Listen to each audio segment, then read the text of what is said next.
In Islam, the relationship between a husband and wife is built on love, mercy, and mutual respect. Allah says in the Quran, "And live with them in kindness, for if you dislike them, perhaps you dislike a thing, and Allah makes therein much good." Quran chapter 4, verse 19. This verse highlights the importance of treating your wife with gentleness and understanding, even during difficult times.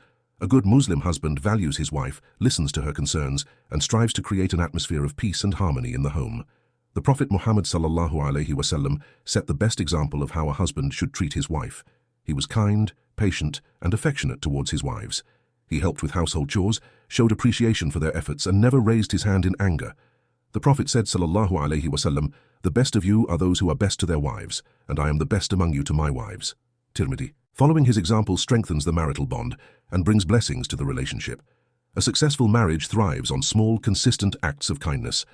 Complimenting your wife, showing gratitude for her efforts, or spending quality time together can significantly enhance the relationship. Islam encourages husbands to make their wives feel valued and loved.